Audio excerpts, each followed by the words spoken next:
Hello hello everyone. मेरा नाम संदीप पाठक है। मैं कॉमर्सशाला के वर्चुअल क्लासरूम में आपका स्वागत करता हूँ। हम इकोनॉमिक्स का जो सीयूईटी का जो सीरीज है उसको चला रहे हैं।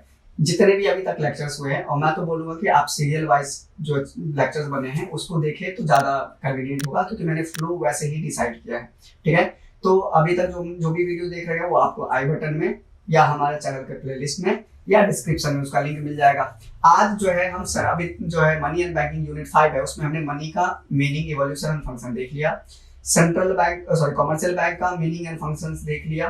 ठीक है, अब जो है एक बार पहले आप सिलेबस देख लीजिए, पूरा ओवरऑल जो सिलेबस है पूरे यूनिट्स का उसको एक बार देख लीजिए। सिलेबस नहीं है बेसिकली, ये एक ओवरव्यू है कि ये हमें पढ़ना है।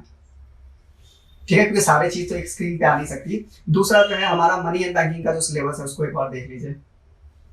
इसी में जो है आज हम सेंट्रल बैंक के बारे में पढ़ेंगे। तो सेंट्रल बैंक में दो चीज आपको पढ़ना है, उसका मीनिंग और फंक्शन। तो पहले हम समझते हैं मीनिंग, सेंट्रल बैंक है क्या।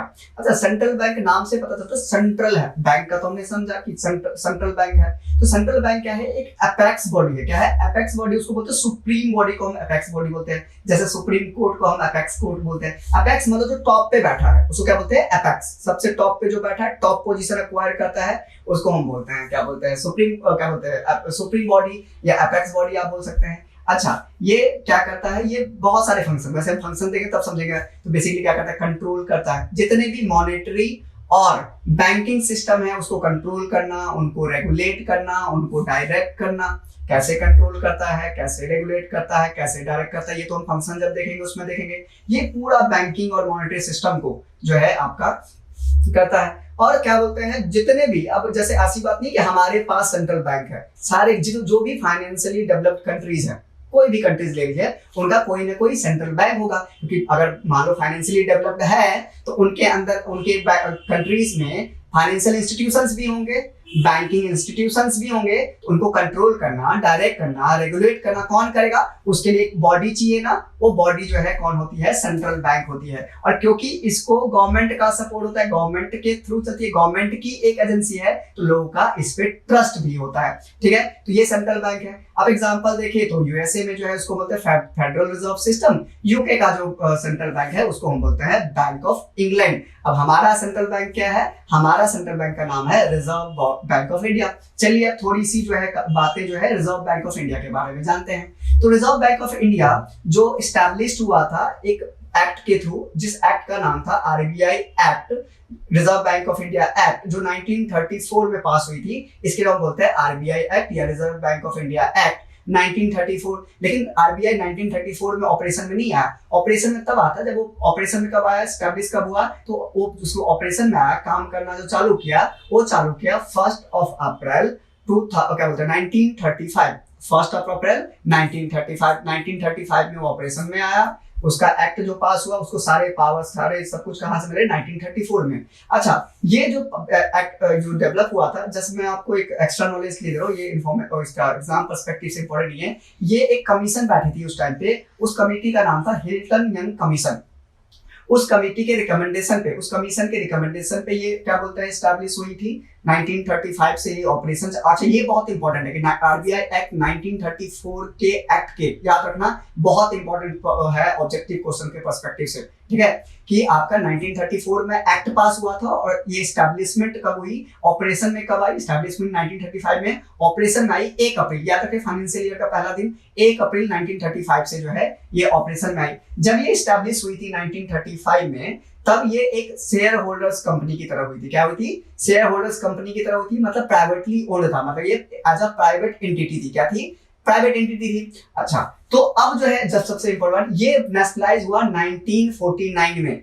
ये आरबीआई जो है नेशनलाइज हुआ, मतलब कि गवर्नमेंट के कंट्रोल में आया। गवर्नमेंट का ओनर्स, पहले प्राइवेट ओनरशिप थी। अच्छा, आपको पता है ना नेशनलाइजेशन मतलब क्या होता है, किसी भी प्राइवेट एंटिटी का जो शेयर होल्डिंग है, देखो जिसका 51% से ज्यादा शेयर होल्डिंग है किसी भी कंपनी में, वो उसका ओनर होता है। अगर ये प्राइवेट के हाथ में है तो ये प्राइवेटली ओन्ड हो गया, प्राइवेट कंपनी हो जाएगी। जब गवर्नमेंट के हाथ में है तो उसको पब्लिक कंपनी बोलेंगे। तो अगर कोई प्राइवेट कंपनी, उसका शेयर होल्डिंग अगर गवर्नमेंट ले लेती है 51% से ज्यादा, तो ऐसा प्रोसेस जिसमें प्राइवेट को पब्लिक एंटिटी में कन्वर्ट करने को हम बोलते हैं नेशनलाइजेशन। इसी के लिए बैंक का भी नेशनलाइजेशन पता है। नेशनलाइजेशन ऑफ बैंक क्या, जो प्राइवेट बैंक थी उसको पब्लिक बैंक में कन्वर्ट कर दिया। प्राइवेटाइजेशन क्या होता है, जो पब्लिक एंटिटी है उसको प्राइवेट में कन्वर्ट कर देना। तो आरबीआई जो नेशनलाइज हुई थी 1949, याद रखना एग्जाम पर्सपेक्टिव से बहुत इंपॉर्टेंट हो सकता है। आरबीआई नेशनलाइज हुई थी 1949 में नेशनलाइज हुई थी। अच्छा, नेशनलाइजेशन तो ऐसा भी हो सकता है ना कि सिर्फ 51% शेयर से ज्यादा कुछ भी ले लिया, 51% शेयर ले लिया प्राइवेट फर्म में तो भी नेशनलाइजेशन कहलाएगी। लेकिन यहाँ पे और या तो 100% ले लिया तो भी नेशनलाइजेशन कहलाएगी। लेकिन आरबीआई जो है फुल्ली ओन्ड गवर्नमेंट कंपनी है। क्या है? फुल्ली ओन्ड गवर्नमेंट एंटिटी है, मतलब कि पूरा 100% जो शेयर होल्डिंग है आरबीआई में वो किसका है? गवर्नमेंट का है। तो ये टोटली जो है, और ये जो एक्ट, जिस एक्ट के थ्रू ये ट्रांसफर हुआ था, एग्जाम पर्सपेक्टिव से इंपॉर्टेंट नहीं है, वो हुआ था RBI transfer of public ownership act 1948 में हुआ था। ठीक है ना? तो fully owned by government of India. क्या इंपॉर्टेंट अभी तक? आरबीआई 1934 एक्ट से पास हुआ, 1935 में एस्टैब्लिश हुआ, 1 अप्रैल 1935 से ये ऑपरेशन में आया। उसके बाद ये 1949 में क्या बोलते हैं नेशनलाइज हुआ as a fully owned company of government of India. ठीक है, ये चीज हो गई।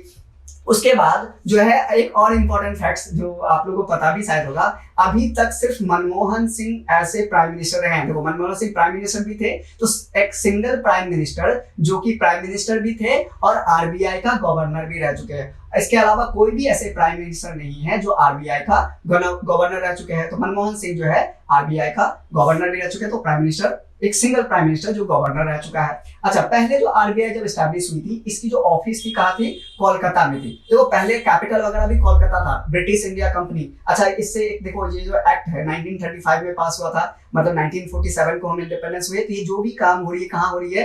ब्रिटिश रूल में हो रहा है, कॉलोनियल पीरियड में हो रहा है, बिफोर इंडिपेंडेंस हो रहा है। ये फैक्ट्स भी थोड़ा ध्यान रखना। ठीक है, तो आपका जो है क्या बोलते हैं यहाँ पे जो है कोलकाता में थी, जो भी ब्रिटिशर्स के रूल के टाइम पे। बाद में दिल्ली में सब शिफ्ट हुआ, तो कोलकाता में थी हेड ऑफिस। बाद में इसको जो है यहाँ मुंबई ट्रांसफर किया गया इसके हेड ऑफिस को, या रजिस्टर्ड ऑफिस बोलिए, 1937 में। एज ऑफ नाउ क्या बोलते हैं, आरबीआई का 4 जोनल ऑफिस है, मतलब 4 जोन में इसके ऑफिस है, और 22 रीजनल ऑफिस है। ठीक है। अच्छा, आरबीआई का इम्ब्लेम स्क्रीन पे आपको भी दिख जाएगा। आरबीआई का जो इम्ब्लेम है वो है टाइगर और पाम ट्री से बना हुआ। आरबीआई के इम्ब्लेम में क्या है? टाइगर है और पाम ट्री है। ये पहले टाइगर नहीं था, पहले ये लायन था और पाम ट्री था। अब क्या है? टाइगर है और पाम ट्री है। ठीक है, ये समझ गए। अब आरबीआई का देखो, आरबीआई का अगले टॉपिक जो हमारा है फंक्शन है, उसको समझने से पहले या आरबीआई को और बहुत अच्छे से समझने के लिए हमें इसका प्रियम्बल पढ़ना होगा। प्रियम्बल क्या होता है? प्रियम्बल होता है किसी का इंट्रोडक्टरी पार्ट, उसका एक आईना। जैसे कॉन्स्टिट्यूशन का प्रियम्बल आपने पढ़ा होगा ना, हर बुक में लिखा रहता है, वो किसी का आईना होता है। प्रियम्बल होता है इंट्रोडक्टरी पार्ट ऑफ समथिंग या किसी का आईना। अगर आपने कॉन्स्टिट्यूशन का प्रियम्बल पढ़ लिया, मतलब समझिए पूरे कॉन्स्टिट्यूशन को आपने एक पेज में समराइज कर लिया, समझ लिया। तो आरबीआई का प्रियम्बल क्या बोलता है? आरबीआई का प्रियम्बल कहता है कि to regulate the issue of bank notes. क्या बोलता है कि आरबीआई का एस्टैब्लिशमेंट क्यों हुआ था? To regulate the issue of bank notes. Market में जो बैंक नोट इशू हो रही है उसको रेगुलेट करना, हमने बोला ना एक रेगुलेटिंग फंक्शन है। And keeping of reserves with a view, reserves को रखना, एक तो बैंक नोट को रेगुलेट करना, कीपिंग क्या बोलते हैं, कीपिंग ऑफ रिजर्व रखना। क्यों रखना? With a view to securing the monetary stability in the India. आपका क्यों इसको रेगुलेट, क्योंकि उसको क्यों रिजर्व रखना है? ताकि मॉनेटरी स्टेबिलिटी मेंटेन रहे। अब मान लो आपके पास रिजर्व नहीं होगी, आपने सारे पैसे खर्च कर दिए, सारे नोट इशू कर दिए, अब अचानक पैसे की जरूरत पड़ी तो, जैसे मान लो आप भी जो है सेविंग मम्मी पापा रखते हैं ना, आप भी रिजर्व रखते हैं ना, कि मान लो अगर कभी इमरजेंसी में कोई जरूरत पड़ी तो आप उससे यूज कर पाएंगे सेविंग से, है ना। तो इसी के लिए जो है जैसे बाकी आप लोग रिजर्व रखते हैं, ऐसे ही आरबीआई भी रखती है। क्या रखा? To regulate the issue of bank notes and keeping of reserve with a view to securing the monetary stability in India। ठीक है, and to generally to operate the क्या बोलते हैं आपका currency and credit system of the country to its advantage। अपने फायदे में जो कंट्री का जो करेंसी सिस्टम है उसको ऑपरेट करना, करेंसी का जो क्रेडिट सिस्टम उसको ऑपरेट करना। अभी हम फंक्शन में पढ़ेंगे आरबीआई का एक मॉनेटरी पॉलिसी जिसको क्रेडिट कंट्रोल बोलते हैं। करेंसी को रेगुलेट कंट्रोल करना, उसका सप्लाई को रेगुलेट करना, सीआरआर एसएलआर वगैरह के थ्रू, ये सारी चीजें हम देखेंगे। तो प्रियम्बल को एक बार देखते हैं पूरा।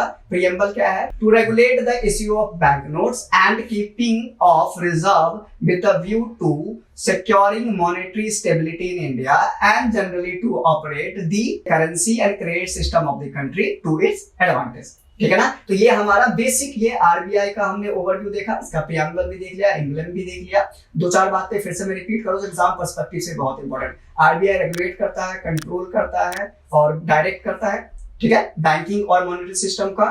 टॉप पोजीशन एक्वायर करता है, इसको अपेक्स बॉडी या सुप्रीम बॉडी बोलते हैं। आरबीआई 1934 एक्ट के थ्रू स्टैब्लिश हुआ था और 1935 में स्टैब्लिश हुआ था। ऑपरेशन चालू किया 1 अप्रैल 1935 को।